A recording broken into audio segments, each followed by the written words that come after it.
Well, folks, I've returned from the depths of hell to bring you this, an HP Omnibook, back when HP was known as Hewlett-Packard.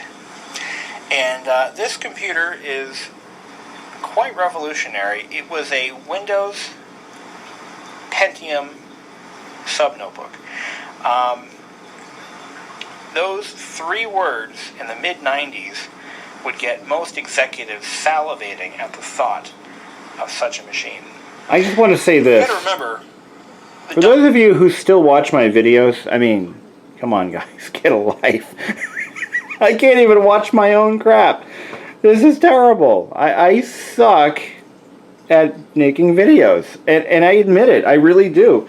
This is actually not the same 800CT that you saw in the video back in 2015.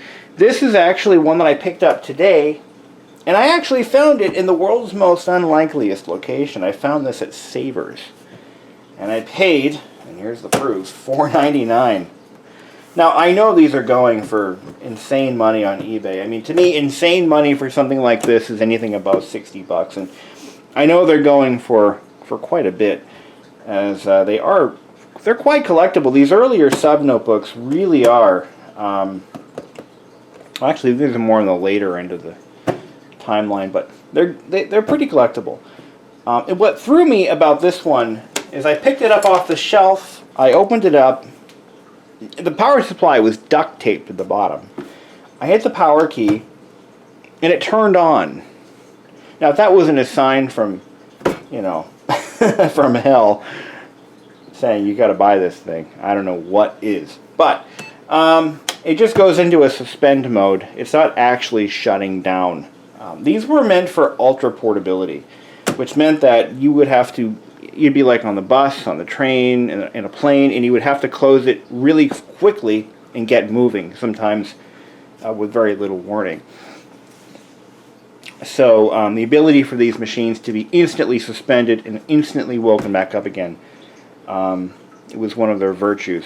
I don't hear a hard drive in this thing, so I suspect that the previous owner had hopefully yanked it. I mean, that would be the most responsible thing to do. But looking at this device, I don't see any easy, quick way to do that, unless it has a flash disk option, which it very well might. In fact, I think it might actually have that. This is I believe this is the RAM expansion over here. But yeah, it bloody well might have a flash disk installed. What's this? Is this the battery, or no? That's just a PC card blank. That's what that is.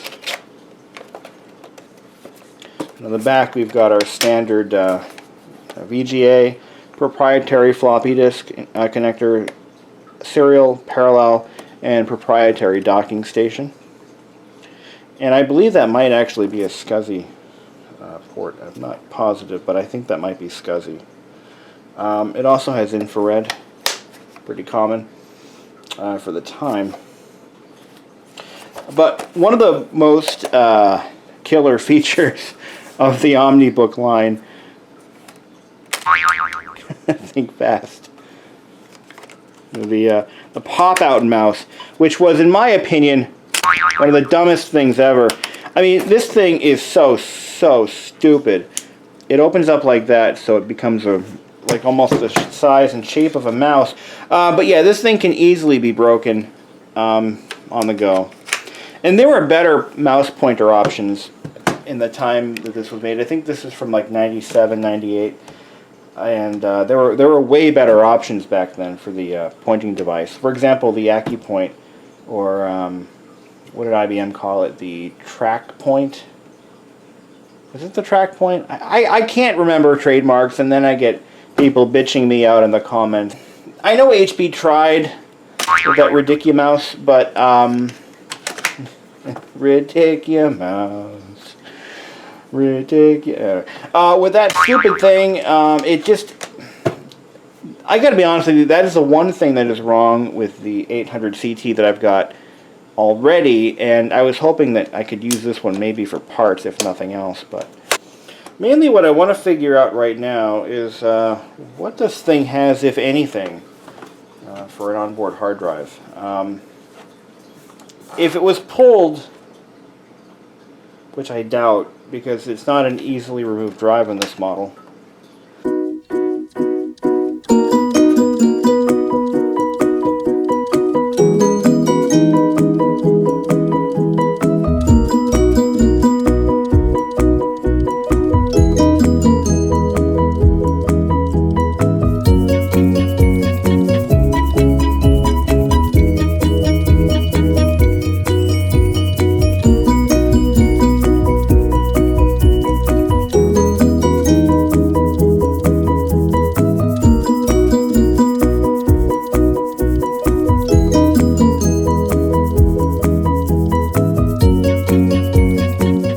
Here's the hard drive. It's got a Toshiba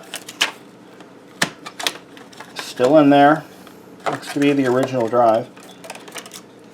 Alright, and the drive is probably frozen. This is a 4 gig drive, 4,327 megs, so it's about a 4.3, there we are, 4.3 gig. And, okay. Looks like there was some liquid spillage. I see some signs of a liquid spill. I'll show you what I mean. Take a look at that. Can you see the, looks like coffee. There we go. Yeah, that could be, doesn't smell like anything anymore. How about the bottom side of the keyboard? What do we got there? Any signs of liquid spill? Kind of hard to tell, but I'm going to say yeah. Yeah, probably. Probably what happened to it. The drive may have shorted out. But it's not spinning. That's for damn sure. You can see where that liquid's kind of pooled up over here. And I don't see it on the board anywhere.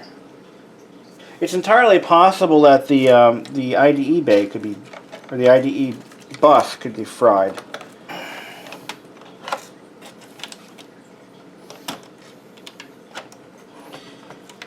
Alright, so that, can you guys see what I'm doing here? That's going to just slide right through there like so. And let's look underneath here. Something definitely spilled into this machine at one point. Here's the microphone, right there. Here's the eject a mouse button. Now to get to that, we have to pull the logic board out. Come on. Come on. There we go. You got to pull the whole logic board. You know what? I want to, before we do anything, I want to try something here. Some of these older hard drives would actually get stuck. Actually, I'm going to put the hard drive back in, but we're going to give it a good twist, like that.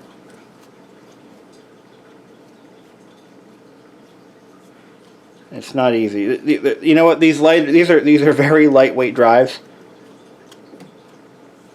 but we're going to give that a shot.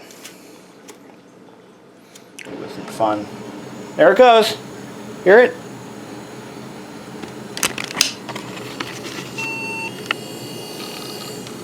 There we go. I freed it right up. Can you see that?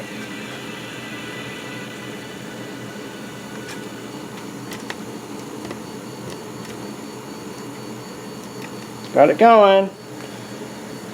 So, must have been stiction, just like I thought. Let's take a look at that mouse. The mouse seems to be working pretty well, so this is an excellent mouse. Would be like a great transplant for my... See, but I'm thinking that between the two, between this one and the one I've got at work, I can have one really good mint condition 800CT. It's just ironic that it's the same model as the one I've already got.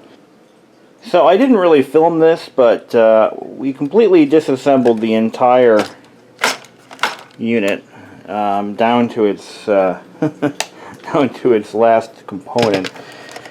The idea being, we're going to take the best of everything and make one perfect OmniBook. Now this keyboard is in pretty good condition. It could use a good cleaning, but you know. The motherboard is functional. There is some liquid damage or liquid spillage. Where was it? It was near the IDE controller, if I recall, or the interface at least. It was a syrupy substance all over the board. Oh, there it is. Actually, it was near the power circuitry, I think. And I'm kind of, I'm leery of that. It looks like it spilled in through the battery compartment. That's what it looks like. The hard drive sounds really bad. It sounds like it's 1 foot in the grave. And I've got some other decent parts here. There's the lower shell, no, the upper shell. And there's a little bit of evidence of liquid there. What I really want to show you guys is how the mouse device works. There's that. What we've got is a really interesting device comprised of 2 different encoders, which really need better lighting in this house, but anyway. There's 2 encoders, one for the x-axis, one for the y-axis. We're going to take this plastic sheet off. Now what I've determined is that this particular mouse assembly is a good donor mouse. There's nothing wrong with it. It works really well. Unlike the one in this unit, which is the one we're going to fix up hopefully. You have an encoder that detects the x-axis, and then one that detects the y-axis. X-axis encoder uses these contacts which are mounted on this flex circuit down here. And then the y-axis is actually embedded in here somewhere. And you've got a bearing located here, which actually interfaces with the logic board. In order for these 2 buttons to register clicking action, there are contacts within this, we'll call it a stick. And inside that stick, yes, are a couple of different, they're actually, I believe they're carbon tracers. And let's take it out. Let's get a better look at it. And you can see that this unit had been bent at some point in its life, and it's actually not in the greatest of condition. It's beginning to delaminate, which is not good. But you can actually see, because of this, you can see that encoder strip in here, which is kind of neat. The top layer is your conductive layer for the mouse buttons. Very interesting. There's the other half of the encoder. You can see there's our 3 strips, 3 contacts for the mouse buttons on that side, and on the bottom side you can see a staggered layout of opposing encoder strips. And then on the bottom here you can see that this strip here just slides right into this really complicated mechanism. I mean, it just slides right between there. It works very similar to the volume control knob and the tuning control knob on many car stereos. This unit has not been powered up in over a year. There it goes, it already spun up. We have 32 megs of RAM rather than 80, so this one will be a great donor for RAM. This one has the original load of Windows 95. Pop that out. So one of the problems that I had with this mouse is that it really does, it's kind of sticky on the y-axis, or x-axis, and it doesn't go all the way. It kind of sticks around. The other one worked much smoother than this one did. Yeah, this one is in pretty bad shape. It's got some issues. You have to keep resetting the position. It just sucks.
You know what? I found the problem, guys. I found the problem. This is not supposed to be separated. It's actually supposed to be held in place by plastic rivets, and they're broken off. So if you've wondered why this one sucks so badly, that's why. Alright, so we just did the basic rough assembly. I haven't screwed anything down yet, but what we're going to do is... I haven't been able to film any of this because my neighbors have been tearing each other's throats out for the past hour, and I can't hear myself think. The walls are thin. So we're going to plug this all in. So I've been basically listening to a live episode of I Love Lucy while assembling my laptop. So let's see how this thing comes up. 80 megabytes of RAM, 133 Pentium processors. I got the right processor in there. I wasn't sure if they were both 133s or what. Looks like it's working. Yeah, it works. It works. I got full range of motion, which is more than I can ask for. It doesn't seem to be slipping up at all like it used to. So at this point, you've realized how easy this problem was to fix. What we actually did was we removed the mouse assembly from the other laptop and swapped it into this one. But in doing so, I did find that the original mouse assembly could possibly be repaired by reattaching the top plate of the encoder to the board with a very high quality adhesive. I may end up repairing that part and reassembling the parts laptop and possibly selling it. I'm finding that this particular model laptop is quite valuable. It's worth more than $100 in running condition, so I just might do that. So at this point, the 800CT is completely repaired, and I'm very happy with the results. It only cost me $5 for the parts machine, and we used the following. We used the mouse assembly, the upper case, and the battery from the donor laptop, and we repaired my original 800CT. Thank you very much for watching. This has been a great video to make, and I look forward to hearing the feedback from this. Thank you very much.